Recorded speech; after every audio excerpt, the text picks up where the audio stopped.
Andriy Polukhin, spokesperson for Ukraine's 24th Mechanized Brigade named after King Danylo, stated that the number of Russian troops in Chasiv Yar has increased. He shared the information on Espreso TV. Various units, including Akhmat, which consists of former fighters from the Wagner group, and the volunteer formation Rusich, have joined the 98th Russian Airborne Division. All of them are attempting to storm the city and conduct operations. The Ukrainian Armed Forces respond by inflicting maximum losses on the Russians. However, Russian attacks do not stop. 2 or 3 assaults take place every day. These are very heavy and serious battles in the urban area where shelters are being replaced one by one and the city is being destroyed, said Polukhin. At present, Russian forces have been unable to achieve their objectives. They suffer heavy losses, much greater than during defensive operations a few months ago. However, the situation on the front is complicated, according to the spokesperson of the 24th Mechanized Brigade. The Russians are trying to storm and take control of the city using weather conditions to their advantage. They want to break through our defense, deploy personnel behind our lines and begin operations. Currently, they are attempting mechanized assaults to deploy as many troops as possible, Polukhin added. The frontline city of Chasiv Yar has become one of the hottest spots in Donetsk Oblast in recent months as Russian troops continue advancing in eastern Ukraine. The city has been partially under Russian control since Ukrainian forces withdrew from the eastern Canal neighborhood in July. Fighting has recently intensified near the city, with Russian forces reportedly using armored combat vehicles in their assault for the first time in late December. More than 200 Ukrainian civilians, many of them vulnerable, are still in the frontline stronghold of Chasiv Yar under heavy Russian assault, a military spokesman told AFP. The strategically important military hub in the eastern Donetsk region has been under attack since 2022, and its buildings have been largely destroyed. According to the military administration, there are 229 people living in the town. Dmytro Zaporozhets, spokesman for the Lugansk group of forces, said in an interview. The vast majority of them are elderly people, people with disabilities and those who care for them, he said. Before the start of the full-scale invasion, Chasiv Yar was home to some 12,000 people.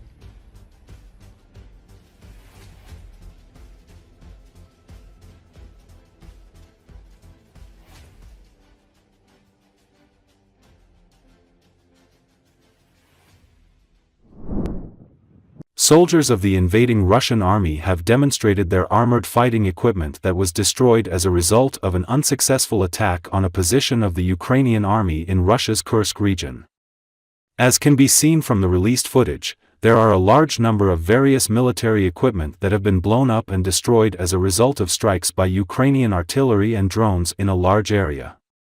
It should be noted that in recent days, the Ukrainian army prevented several large-scale attacks by the Russian army in border Kursk region.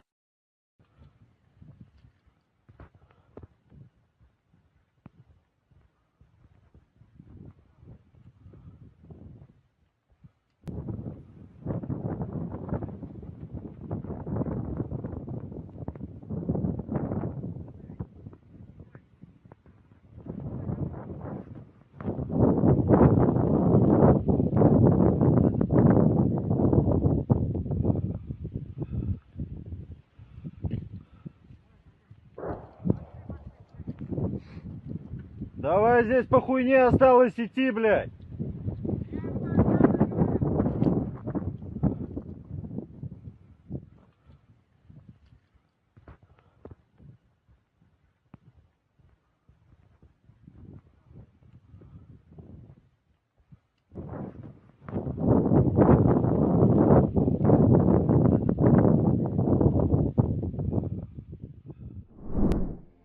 On a cold winter's day in Ukraine's Donetsk region, a group of soldiers loaded their weapons and ran through snow-dusted trenches firing during drills designed to prepare them for real combat against Russian forces.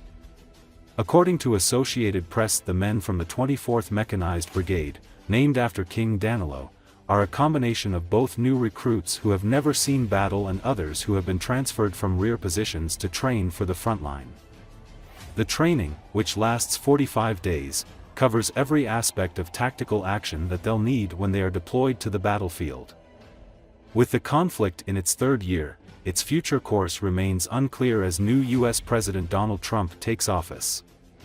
After returning to the White House, Trump told reporters that Ukrainian President Volodymyr Zelensky had told him he wanted to make a peace deal and voiced hope that Russian President Vladimir Putin would follow suit. Trump said that Putin would be destroying Russia by failing to make a deal, pointing out Russia's economic troubles, including high inflation. Trump, who vowed during his campaign to settle the war in 24 hours, changed that time frame earlier this month, hoping that peace could be negotiated in 6 months. His nominee for envoy to Ukraine, Keith Kellogg, says a deal could be brokered in 100 days. Already, the current president of the United States, Mr. Trump, can stop this war, and we all understand that, said one serviceman who goes by the call sign Kurt. The only help he can give today is weapons, if he can't stop this war instantly, said Kurt, who transferred to the brigade from a rear position in southern Ukraine.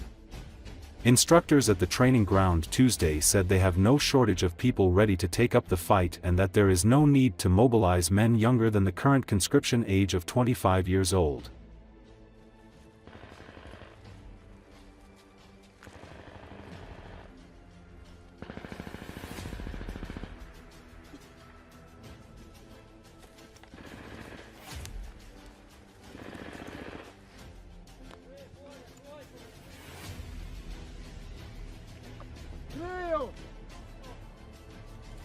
Фланги пішли! Крию! Крию! Крию! Іду! Зброя. Україні потрібна зброя. Весь світ це знає, що українці вони можуть опанувати будь-який вид зброї. З виготовленням проблеми. Дайте нам зброю.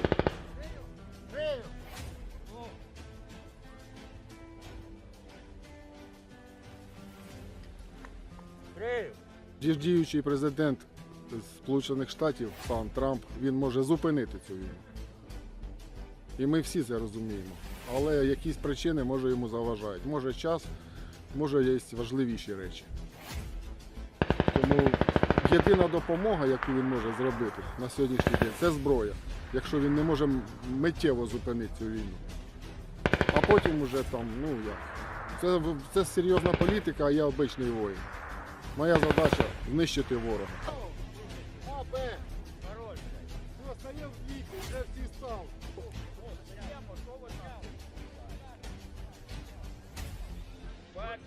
Перший номер, крок вліво, 3 вперед. Ти перший. Крок вперед! Їх не потрібно і так. Клею! Наверное, складно все, тому що все заново, все нове для тебе, нова інформація, тут треба все якби вивчати з самого нуля. Ну, скажімо, більший поток інформації надається, якби так. Інструктори дуже стараються, викладаються, виводять все доходчиво.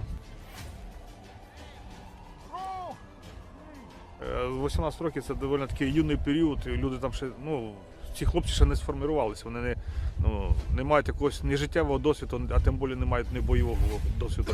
І 18 років брати їх одразу на штурм, це трохи глупо. Мені кажеться, це має бути, якщо він навіть буде йти, це має бути свобода волевиявлення. Да? Тобто він має, якщо він осознанно хоче, там, він розуміє, що він зможе, там, 18 років, то без проблем. А якби робити принудительно для всіх, це, я вважаю, що це неправильно.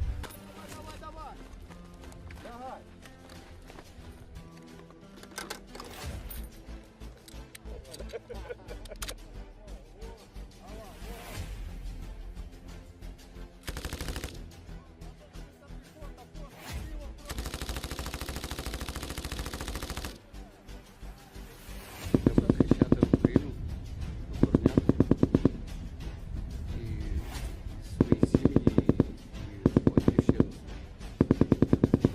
Якщо не ми, то за нас ніхто цього не зробить.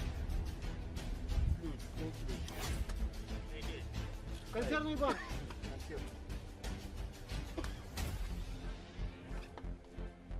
Я мамі сказав, що я в Польщі на картошку.